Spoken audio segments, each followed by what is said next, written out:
Welcome to CE Hit List, where we connect musicians with comic creators to talk comics, music, and current events. Comics Experience is a community offering classes, mentorships, our creators workshop, creative services, master seminars, publishing, and more. Check out all the details at comicsexperience.com. Our guests today need no introduction, but I'd like to welcome comic creator Terry Moore of Strangers in Paradise, Echo, and 5 Years fame. Welcome, Terry. Thank you. Terry's Visual Rising series was actually one of the first comics I ever read. So your work helped me get into comics. So thank you. I didn't know that. What a sweet, charming story to bring you in. Yes, it was lovely. Yeah. I'd also like to welcome Tom Breyfogle, aka Birds in the Airport, who has millions of streams on Spotify. He's created music for film trailers such as Midway and First Man, among others, and has an upcoming EP release. Welcome, Tom. It's good to be here. All right. Glad to have you. Glad to have you both. Let's dive in, shall we? Mm-hmm. Terry, this first question is going to be for you. Like Tom and I, your background actually originated in music. So can you tell us about that and then about your transition into comics? Well, yeah, the short story, the long story is all night drinking and I end up crying.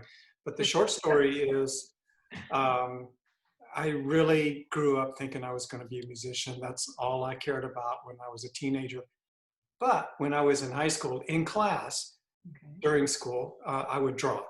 So I had these two things going on. But when I got home, I just played my guitar until 2 in the morning, went to bed, went to school, drew, came home, played my guitar, repeat all through high school. Yeah. And then when I got out, I started playing in bands when they had to sneak me in. I was underage at the club and all that. So I was in bands from like 15 on up. And everybody I knew in Texas had my exact same story. Everybody I knew could play guitar. We all did the same thing. So it was just my generation. And I ended up going through a lot of bands. And then the best one I was ever in was in just a bunch of copy bands. And they don't go anywhere. Right. So I realized when I got to be about 24 that I was stuck in the local club circuit and I wasn't happy and I needed to make a better living for the family. So I ended up going to be a video editor and I did that for 10 years. And while I was editing, I went crazy and said, I don't want to do this. What do I have left? And what I had left was drawing. It was comics. So that's how I went 1, 2, 3 to comics. Wow. That's crazy. Did you ever come close to a label deal or anything like that? Or was it just kind of, because you had mentioned the circuit. So I was like, okay, you've been doing it for a while. I had all those little club band experiences. Everybody has the same ones. Yeah. The most relevant thing that happened to me was that I took later with me down the road was I had a demo reel of my original songs. And it had 10 songs on there, and I played it for a record producer. Sure. Some guy who had a studio. Yeah. And he said, he listened to a little bit of each one. And he said, you know what? You have one good idea in each song. Why don't you just take them all and make one great song? And so I went away. And then years later, when I was starting the comic and I started Strangers in Paradise, I took that philosophy and I just put every idea I had into one comic book. I didn't save them for later. So my first comic ended up looking like everybody's Black creative notebook. It had poetry, music, drawings, prose. Everything was in that one work. And it was because of that guy who gave me that music advice. Wow. That's crazy. But very cool. I'm glad that he gave you that advice. It hurt at the time, but yeah, useful. Yes. I feel like if you've been in music for any amount of time, you've had those letdowns, but then you get to that point, that next level where you're like, ooh, So glad I got that then. So glad I got that out of the way at that point, so that I could take it to that next step. Yeah. That video. Did you write the ultimate song? Did you do that as well with those songs? I did go in and try to to do denser, multi-layered songs, and then when I played them for people, I never got the reaction that you hope for. I did end up making a pet project, where I played it for people all year for the rest of the year, and I was getting good reactions. And then I put it in my pocket and moved on, and I don't know what to do with it. I'd be interested to hear it. It's very interesting. Tom, you went from music then to comics as well, even though I feel like both of you still, it's an ebb and flow, right? Your passions are always going to be your passions. You're always going to have that, like love for music as well. But Tom, can you tell us your background and then your transition into comics? Yeah, so I started touring pretty much full time the summer before my senior year of high school. I still went back to high school and finished out high school, which it was a crazy thing because the first tour I ever did, I was 17 and it was on the Vans Warped Tour. And I didn't realize how special that would be because when you're 17 and on tour with all of your favorite bands, like that's never going to happen again when you're 30. Like all your favorite bands are going to be in a different place than you.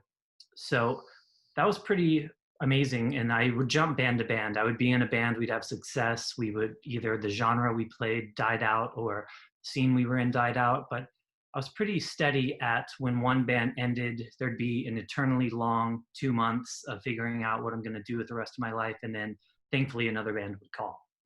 And still do that with music to this day. I do a lot of independent contractor type stuff or jump in when someone needs me sort of thing. And about 12 years into touring and making records with bands, I realized I didn't have any hobbies that weren't music related.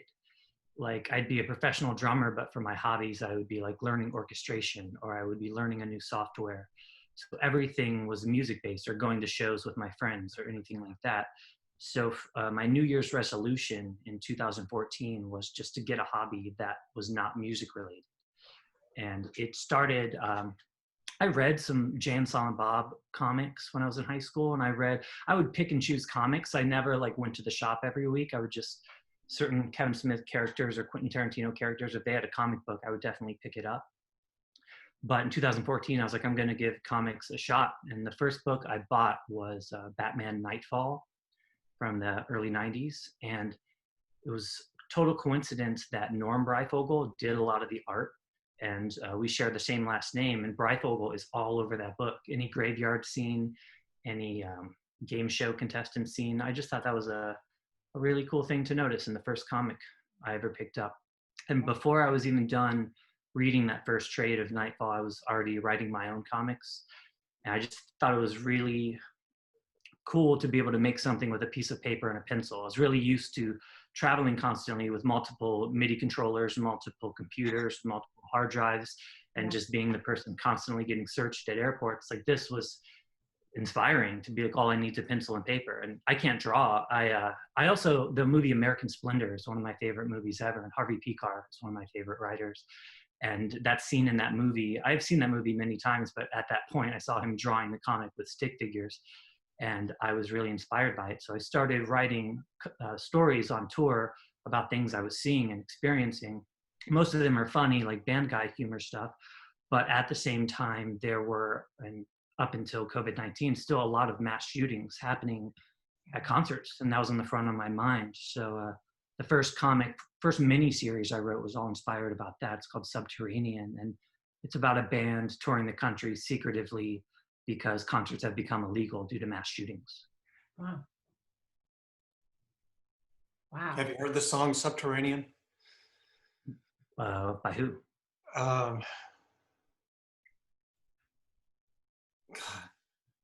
The guy who plays the blue Trini Lopez guitar.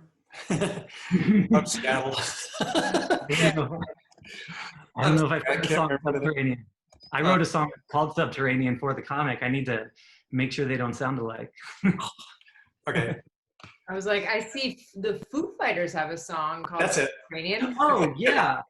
Oh, yeah. No, I've heard that song. Yeah. That's funny. I was like, quick Google search. We'll get this straightened out. Yeah, thank you for saving me.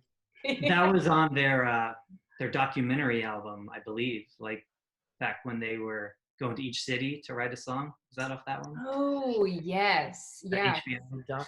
yeah. They had one in Nashville, like one in Nashville. Oh They had yeah. a whole bunch They of did them. Nashville, Chicago, DC, LA, New York.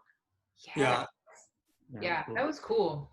I think the one in Nashville, like they recorded it at like Zach Brown's studio here. I hope I'm not messing that up, but I think that that's right. That was really cool. That little mini series that they kind of had going on. I remember that. Yeah. I was like, I'm gonna go ahead and add that to the list and watch that again soon. All right, Terry, since you are a visual artist, what's your favorite album artwork? Huh. I liked the old Janis Joplin, and then for a while, the people that were doing the Yes albums and the Houses of the Holy, those graphics. But okay, I'm gonna have to go with my favorite album cover ever is the Beatles Revolver by Klaus Voormann, because I actually got to be in the same building as him. I went to a convention. Where was I? I was in Erlangen, Germany, and it was just like 3 or 4 years ago. Okay. And he was there, and I didn't get to leave my table and go meet him and shake his hand because I've read all the Beatles stories and I knew all about Klaus. Yeah. And I love his bass playing. Actually, I love his simple, straightforward bass playing. And somebody went and told him that I loved him, and he did a nice drawing in the Revolver style and sent it back to me at my table. And so now I have this Klaus Voormann drawing signed to me. So yeah, he's my guy. Wow. I'll go with him. Story. What a story. Yeah, I have it like right there. I'd have to go leave the camera and dig it out, but yeah. There. Yeah. Gosh, those are like just such magical moments. Like, wow. Yeah, that's great. I really freak out when, there's a lot of people I wouldn't walk across the street to see, but there are certain people that are cornerstones of an entire culture. Like Klaus was there, right?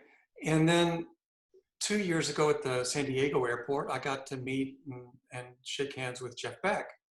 Oh, wow. Yeah. And he was there for everything. Yeah. He was there from day one for that entire British scene. So when I shake hands with Jeff, I'm thinking that hand shook hands with everybody. And you name one from UK and he shook it, Yeah. He shook the Queen's hand. Yeah. I'm one hand away from the Queen. So yeah, stuff like that. I still get very fanboy. Yeah, but that's what's up. On the previous episode, we were actually talking with Kieran and Jamie, of Wiccan and Vine, and they're over in London, and we were talking about. I feel like another person like that is Paul McCartney. Just one of those like cornerstones in like across the board, in music, in everything, and we were talking about his track on Paul McCartney 2 called Check My Machine. That is it's just magic that it could like be playing on the radio now, or in the 80s when it came up, or like in the 60s, doesn't matter. Like he's just so amazing at like with production and just like taking you from one place to the next, like in whatever he's doing, be it like the Beatles, be it Wings, be it, his solo projects. I can't get enough of him. He really seems to have Well, and Tom revealed that he has this trait too in his answer to you, but he's one of those people, it's like George O'Keeffe, this restless creative spirit that drives them through life. Yeah. And they play with this and they experiment with that. And he's not afraid to paint, draw, write, compose, sing for a crowd, or what, you know, I mean, they just have that, some sort of life force Yeah. that notices the flowers and tries to capture it a million ways, you know? I mean, they're just special people. Well, I think that goes for both of you. Tom, what about you? What's your favorite visual album? Or the artwork, sorry. Album artwork? Yes. Probably neither are too complex, but maybe Beautiful Freak by the Eels or Daisies of the Galaxy by the Eels. Yeah. They both are both two of my favorite albums, and both the covers, you could think that they were albums made for children, but it's more in this, and the music you could think was music made for children, but then mixed with the lyrics, and then you realize the integrity of the chord progressions, like how complex some of them are, even though they come off soft and simple. I feel like it's a great juxtaposition of this bright imagery, lullaby-esque sound. Like a lot of his songs were used in the Shrek movies. A lot of his instrumentals are used a lot. Yeah, I think that would be the answer for the depressing lyrics with a comforting backdrop. It's funny that you mention that, because you have a couple of EPs that maybe have the same vibe, where you've tied the artwork where it's a lot lighter and a lot playful, with a much more kind of serious tone. I mean, I think one of the, like, what is it, like the end of the world? No, I'm sorry. Yeah, I put out an EP called How's It Going to End, where there was a song called Under the Mushroom Cloud, Yeah. and a song called The Sky is Falling Down. Like there were a few, it was unintentional, and then when I realized that group of songs, there was only 5 songs, I realized 3 of the 5 were influenced by The End of the World. So I just named it. It wasn't an intentional concept EP. But yeah, the artwork on that's very colorful, but that was actually, I lived in Jersey City briefly, and I saw a picture of the neighborhood overlooking Hoboken where I lived, and it was all the taxis flooded with water, and you could see all the oil coming out. And that visual that I saw, that described that to an artist, Corey Wolford, and he drew it. And yeah, good point. It is very cartoony and happy looking, but that's what that image is. Even like the stop motion animation video that you did with it, it feels very light, but you know, it's literally the end of the world coming at everyone. Those visuals will stay with you for life. I mean, it's amazing. People forget the words, but they never forget the images. Yeah. Yes. All right. What's your most memorable concert? Terry, let's start with you, and why?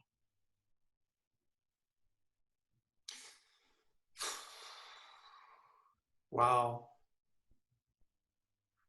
Or one of your I'm going to date myself. Is that okay? Mm-hmm. Absolutely. It was Beethoven's first concert. You know, I got to see, I saw them all, but I think the best one I've ever seen was 1973 Led Zeppelin. Oh. Wow.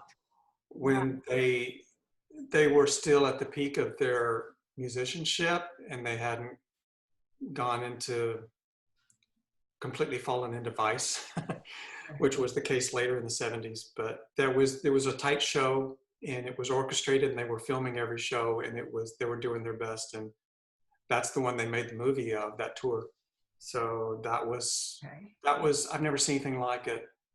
I've never seen anybody drum solo with his hands on that tour. Yeah.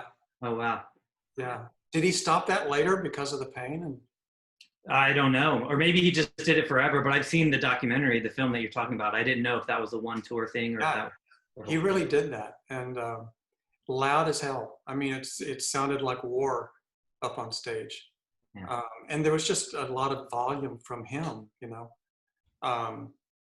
They didn't over mic everything the way they do now. They still had the stacks and used a lot of stage volume.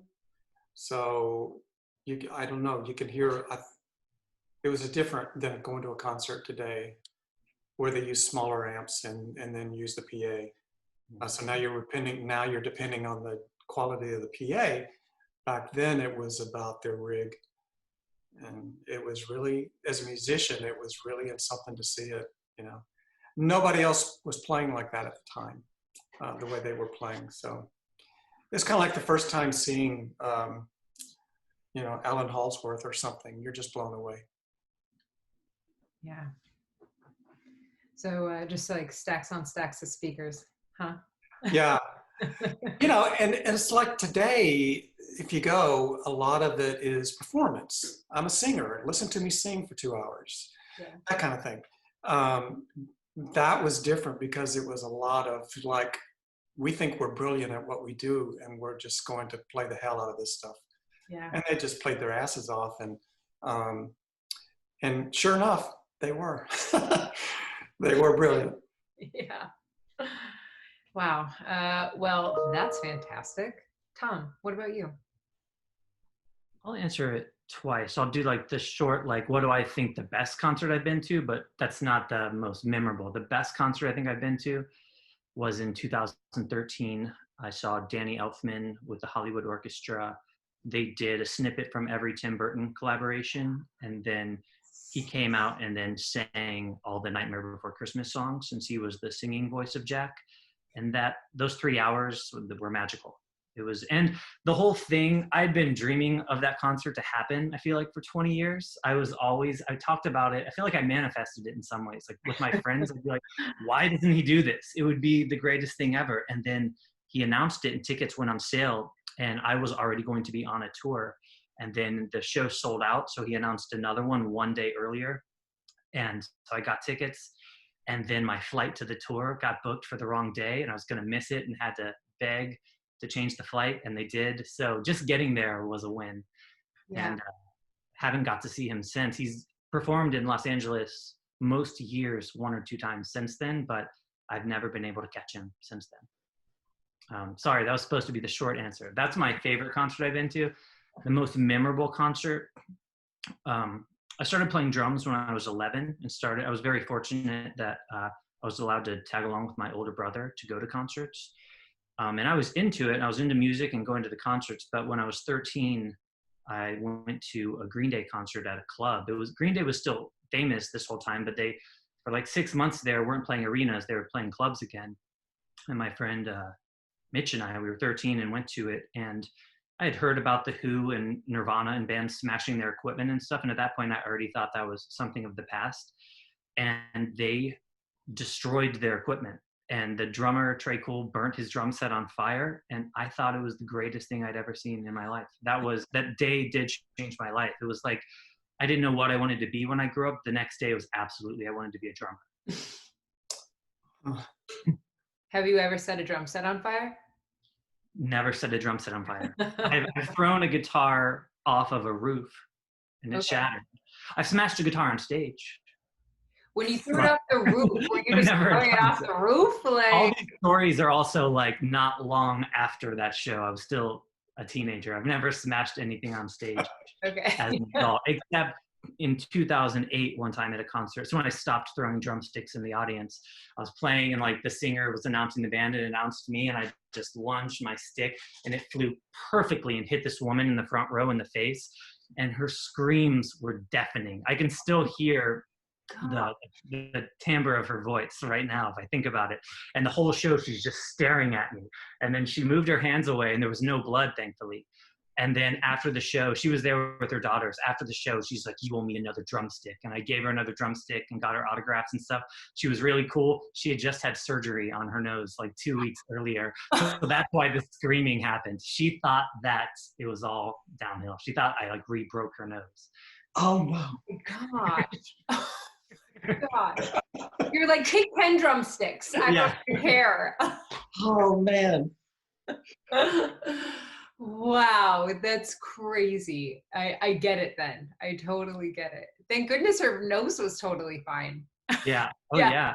The singer was so like awkward in the moment, and the irony of it all, that band actually did get like good tour insurance like 2 weeks before that, and out of being awkward, he's like, "Good thing we have tour insurance," like into the microphone. Oh no. Wow. Did she look like she enjoyed the rest of the concert, or was She's she just like, staring at me. Anytime I was playing drums in that band, anytime I looked at her, she's just staring at me. I mean, she oh was no. there with her daughter. She probably didn't. She was being there to be a cool mom. She didn't want to be there anyway, and she was right Yeah. up front. So yeah. Oh my That's, God.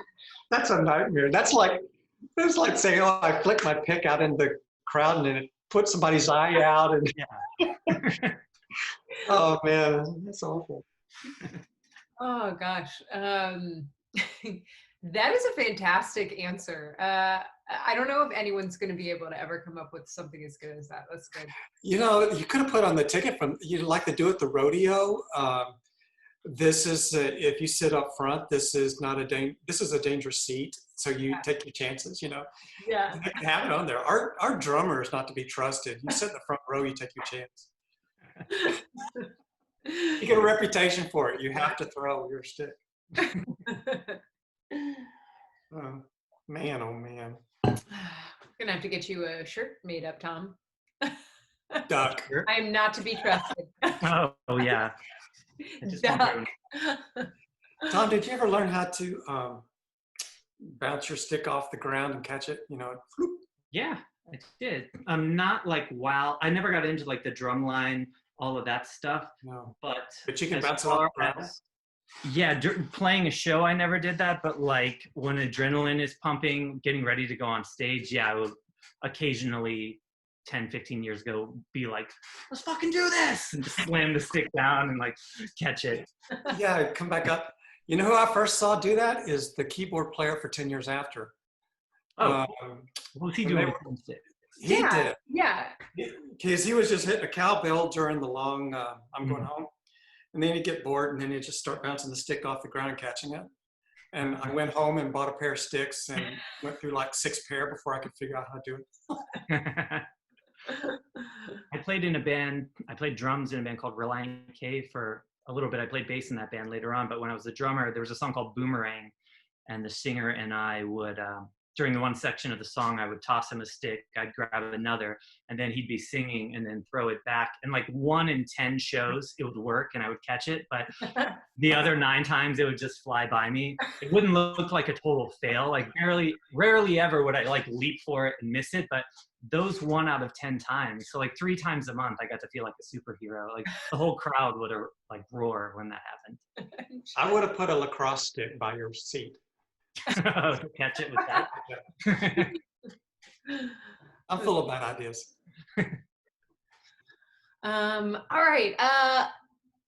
What is the first album that you purchased? Here's the clincher: with your own money. So it had to be with your own money. And if you have to tell me like both, like your first one and the first one with your own money, that's fine. But the first one with your own money. Tom, let's start with you. It's a tricky one because yeah, I remember my first album, or like what I consider the albums that got me into music were either my brother already had them, or like my parents would have bought me an album. Like I remember we as a family went to the Rock and Roll Hall of Fame, and in the gift shop I was allowed to get one thing, and I got a CD. That was my first CD, but I did not buy that. I think with my own money that it was a Rancid, Out Come the Wolves, that album. Rancid? Yeah. Hard. What was the one at the Rock Hall? Green Day, Insomniac. You're just a cool kid. You got all the cool stuff. Terry, what about you? I still have it. It's a Jimmy Witherspoon blues album with Kenny Burrell playing guitar. And it's just the coolest thing. It's a session he did in the mid-'60s in London. Okay. And I liked him. I discovered him because I saw him playing with So some guy who was young and playing a really hot guitar. I liked him. And so I tracked down this old blues guy. And he had this album full of old ballads and a really sweet blues songs and stuff. So I got that. And it was different than the other stuff I was listening to, like, Lennon Hopkins and B.B. King and all that. Yeah. So I went through a really long blues stage. So that one was really cool. Yeah. It was hard to find. You have it on vinyl still? Yeah. That's awesome. Yeah, it is. I think it's the original pressing. Wow. That's Yeah. crazy. Because, people aren't grabbing that one up. It's a lot easier. If you can find it, it's going to be in better shape than the first Carpenters album or something. Yes. Yeah. Is that album on Spotify? I haven't looked. It's called Blue Spoon. He doesn't need to check it on Spotify. I know. It's called Blue Spoon. Okay. And he was at his peak there. And so Awesome. Robin Ford was the guy I was trying to remember. Jimmy Witherspoon played with Robin Ford for a while when Robin was really young, like 20. And he went on to play, Robin went on to play with Miles Davis and all these other guys. And he's in Nashville now, and he's a really respected old blues guitarist, bluesy jazz guitarist. So, yeah. That's very cool. You said he's in Nashville now? Mm-hmm. Robin is. Yeah. Jimmy Witherspoon is long gone. I'll have to see if Robin, because there's a blues bar in this area called Printer's Alley. I live in Nashville. I wonder if he plays there regularly, like once in a non-COVID time. Every guitar player in America is in Nashville right now. I think there's only one guitar player left in LA. All of them are in Nashville. They're all working or were working, and they all have their own YouTube feeds and Instagram feeds. And I follow them. Very cool. Well, next time you're in Nashville, again, after all of this, let us know. We'll have to take you out for a beer, and maybe we can go see one of them playing live somewhere. I would love that. Yeah. You know what? I don't know if there's a comic book convention in Nashville. I've never been to a comic convention in Nashville. This would have been the first year. It would have been last weekend. Yeah. Oh. Yeah. Nashville Comic Con. They had, I believe it was a WonderCon or Wizard 3 years ago. Yeah. And Stan Lee was there. It was a cool con, but this year was going to be the first actual Nashville Comic Con. Yeah, because they built a new something over. Do you know where it was going to be held? Like that was like a brand new facility, wasn't it? Yeah, I think it was at the fairgrounds, which it's all under construction. I don't know too much about it. Yeah. Well, fingers crossed for next year, 2021. Yeah. Other than that, I think the closest ones maybe Kentucky. Oh yeah, like a smaller one, like in Lexington or Louisville. Yeah, something like that. Closest I get to you is Charlotte. There's one in Charlotte called Heroes World. Yeah. Something. Like cons. It'll be like I think the last one you guys were both at was C2E2. Was there? I don't even know if there was any after that, because Emerald City, like they came like right up to the date, and then they canceled, and then it was just after that. We flew to Chicago with masks on, so we were already aware, and then we went through the weekend being careful, and then we went home and thought, man, I don't know how they're going to do the next one in a month, because it's just getting more. Yeah. And that's it. That was the last one. I'm glad we got it in. Yeah. Same. I remember that was like our first experience of like, now it feels so normal to like not embrace anyone or shake their hand or touch them in any way. And I just remember like being at that con, just being like, stop, like, but almost feeling rude because you're so used to shaking people's hands or things like that. And at that, I was just like, sorry. We walked in and I thought, I'm not touching anybody. My motto is get away from me. It was just not a good attitude at a con. But we're setting up And the very first guy to come over the first morning and talk to us, and he was Neil Adams. And he extended his hand, and I had to shake his hand. It's Neil Adams. And he walked away, and I said to my wife, I just shook hands with everybody on the floor. Everybody has shook his hand. Now this hand has got to go. I'm just going to have to. Yes. So, yeah. And he wasn't wearing a mask or anything. He was just like, you know, walking up and lisping in your face. You know, so. You're holding your breath. Like, don't breathe it in. Master, please have mercy. You know, you're like, I'm going to need a bottle of Purell after this, but you know what? It was worth it. It was worth it. I'll just squirt Purell on everybody like holy water. Just yeah. Smiting out COVID-19. I cannot imagine going back to a convention right now. I mean, I can't even imagine getting on a plane. Yeah. How I would do it. Yeah, I know they're doing like, because same here, but like now flights are doing it, like they keep the middle seat open. But I don't know. I'm like, you know what? I'm just going to take the rest of the year off. Yeah. You know, come back to me in 2021. We'll talk about flights and traveling, but I'm just going to dig in here. I'm going to plant the garden, do the thing, you know, enjoy some music and just hang out for a bit. I'll be in my trailer if you need me. Yes. All right. Next question, and then we'll transition into our rapid fire round. If you could be a rock star, who would it be and why? Tom, let's start with you again. You want me to go first? I will.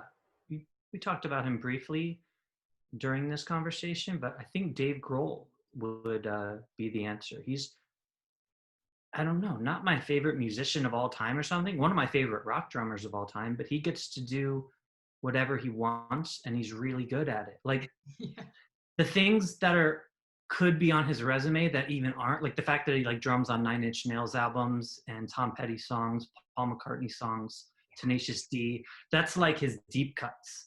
Like that's so cool. Yeah, that's amazing. That's a good choice. Terry, what about you? At first, I was thinking I would pick one that's still alive. Yeah. That's my main criteria, but I think I like Gary Carter Jr. Oh, yeah. Okay, yeah. I mean, Gary is got so much talent, and he's having a great time, and he's young. I have my whole career ahead of me. Yeah. Rather than picking some old guy who's already retired in England or something. So yeah, I'd go with Gary, somebody who's still got the enthusiasm and years to go. Yeah, fantastic choice. Both of those are really great choices. All right, let's head into our rapid fire round where I will name 10 genres of music, and then both of you will name the first thing that comes to mind. We've been starting with creators, so Terry, you're up first. Okay, wish me luck. Wish you luck. Like good vibes. All the good. All right. Okay, here we go. We'll start out with grunge. Oh, Dave Grohl. Soundtrack. Somewhere in Time. Punk. Debbie Harry. Hip hop. Kanye West. Soul. James Brown. Disco. Barry Manilow.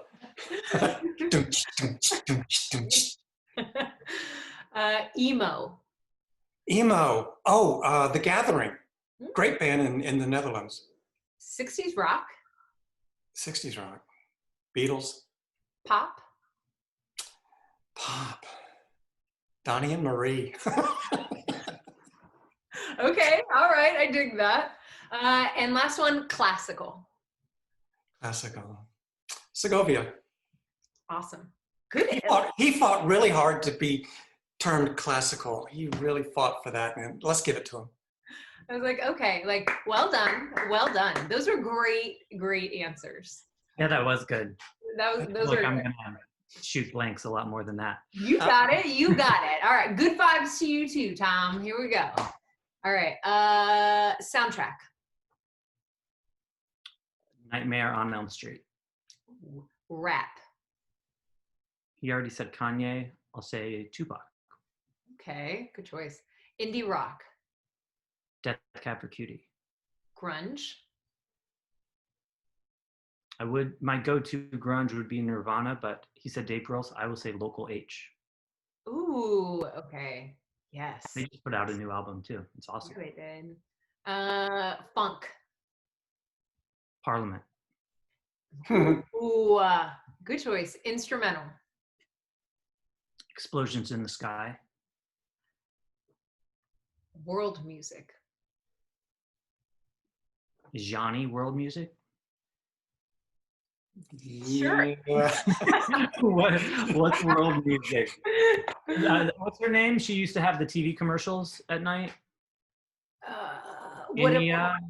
Enya? Oh, Enya. Yeah. Okay. All right. Okay.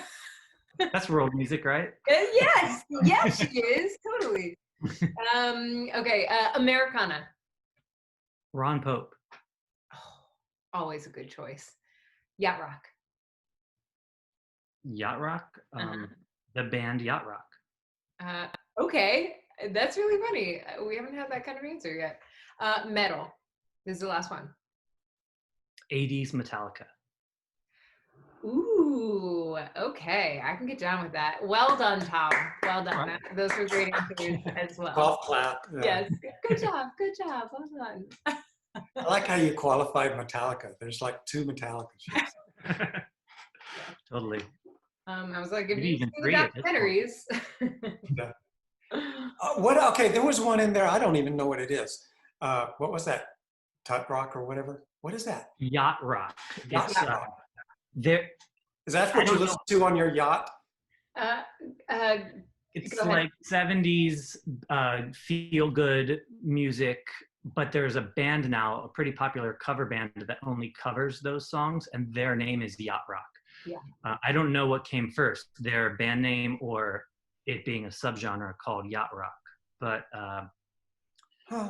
yeah. So think like that sort of. Yeah, think like Toto Africa, Your Love, The Outfield, September, Earth, Wind and Fire. You know, like the Doobie Brothers, Hall and Oates, like that. Oh, yeah, kind of 70s top 40 type stuff, or kind of, but like the band that Tom's talking about. So I used to work in the agency world, and one of our artists was that band, Yacht Rock. And they were so fun to see live because they all dressed up in like different 70s like vibes. And they acted like the audience, like they could give 2 shits about the audience. Like what, like they just step up to the mic and just be like, whatever, you know, like they just didn't care. And then they would start playing and it looked like a joke until they started playing and you were like, oh my God, like this is so fun. And like everyone in the audience were like wearing like skippers like caps, you know what I mean? Like sailors caps and like just having such a good time. I was like, I didn't even know about this, but count me in. Like, this is a good time. I can get down with that. That's how I felt about the B-52s. I thought they were that way. I like the B-52s. Did you ever see them live? No, but I think that I have watched a lot of early clips of the blonde singer back when she was more in her roots. Oh, what a great voice. What a great voice. Real singer. Yeah. Yeah. All right, friends. This takes us to our shout out section where our guests let fans in on upcoming projects, music, tours, anything else that you want to put out there. Tom, will you kick it off for us, please? Yeah. So I'm about a year into making an anthology book with 10 different art teams. It's called an anthology comic book. It's called How I Became a Shoplifter. I'm probably about 4 months till the book is done, and then that'll come out in 2021, depending on when you are watching this. How I Became a Shoplifter. Okay. And then I also, by the time this is online, this podcast might exist. A couple friends, Andy Schmidt and Skidmar, and I started a podcast called Franchise Fan Guys, where we talk about the inner workings of franchises for movies. So yeah, those are the things going on. And regarding Birds in the Airport, later this summer, I'll put out an EP called Hibernation. Some COVID-inspired songs. Okay. All of that sounds really, really exciting. Keep us posted with all of that. Totally. Thank you. Terry. What can I first say that Birds in the Airport freaks me out? When you see them in real life? Yeah, because I think of them as Wait, what? I think of birds as being above us and then pooping on us, and we're breathing the poop. And one time, okay, to bring this back to the music world, one time Bob Dylan played at the Red Rocks, and there were bats up in the lighting, and he was breathing the bat stuff. And then at 2:00 in the morning, he's in the emergency room thinking he's having a heart attack, and it's because he's got the bat stuff, guana, in his lungs, and it makes you really sick. So, oh my gosh. Yeah, birds in the airport makes me nervous. Couldn't it just be puppies in the airport or something? I mean, okay. So anyway, I just had to get that in my mind. Well, let me say something before you go. With Birds in the Airport, the day my first EP came out, I was flying and I was at an airport. And when I walked in, there was a news anchor holding a hawk, talking about how they brought a hawk to the airport to kill the other birds in the airport. And I thought that was very serendipitous. That was the same day the album Birds in the Airport came out.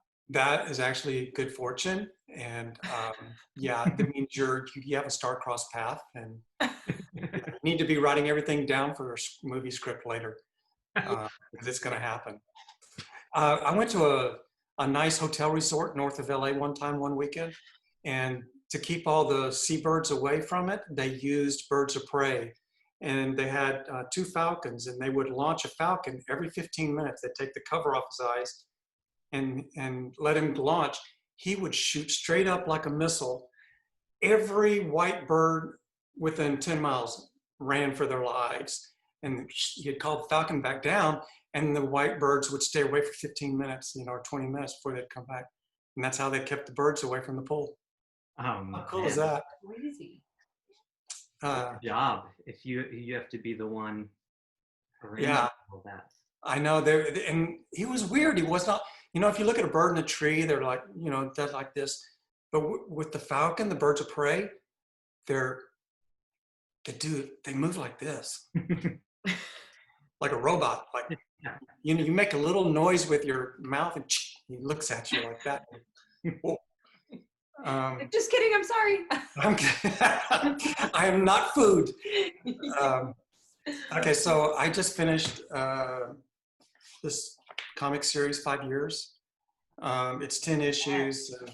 Actually, there's 2 covers. There's the COVID cover because I lost my distributor and I didn't want my subscribers to wait, so we rushed this out and they got that. And then the retailers are coming back this month and they get the retail cover. So I just finished that. And now I'm working on these Art Nouveau portfolio drawings where I'm going to do 6 of these big 11 by 17 prints in a big folder.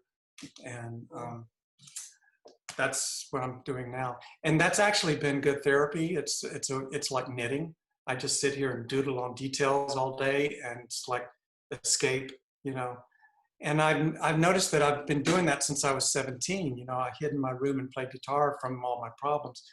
And now I'm hiding in my studio drawing Art Nouveau, trying not to watch CNN, I know, or get on social media, or and sometimes I'm just like, cool, I'm gonna read a book and take a break from everything. I just at least need like a half an hour or an hour. Like I just gotta let my brain just chill for just a little bit. You know, I know there's a lot of very important things going on, but sometimes you just got to step back just for a little mental health. It's like, it's like putting 2 live wires in your mouth. There's only so long you can take it. Yeah. Yeah. Really though. Oh. Well, thank you for sharing. And congratulations, because that's the end of 5 years, right? Like that's wrapped up. Yeah. Is it the end of those reoccurring characters? If you feel like saying that ever? I think, no, I think as long as I'm drawing breath, I've got to, I can't bring myself to ever do that or think that or say that. I do think that the older ones like Francine and Kachu, they're my core group. I feel like there's only so much you can mess with them, and then you need to like let them be happy. You can't keep tearing them apart. So I do have a younger generation that shows up, and I have a breakout person that is doing well. So I do have somebody to go to next, but I don't know if I'm going to do another comic book series right now. Wow. Yeah, I don't know. I'm really kind of, I'm thinking about taking up the drums. Okay, come to Nashville. I was like, Tom, you got some drums in your studio over there? Yeah, I got 2 drum sets sitting right there. Okay. Can I set them on fire? Of course. They're not that set up perfectly right now, but yeah. Oh, yeah, that one's a goner. I can definitely light that one. And it's gonna go into the Rock and Roll Hall of Fame, like just, lit up. All right, all of this sounds so exciting, gents. Looking forward to checking it all out. A huge, huge, huge thanks to our guests today, Terry Moore and Tom Breyfogle, aka Birds in the Airport, for joining CE Hit List. This couldn't be possible without the Comics Experience community. Head over to comicsexperience.com to learn more about upcoming classes, our mentorship program, Creators Workshop and Creative Services, Master Seminars, Publishing, and more. Peace. Thanks, guys.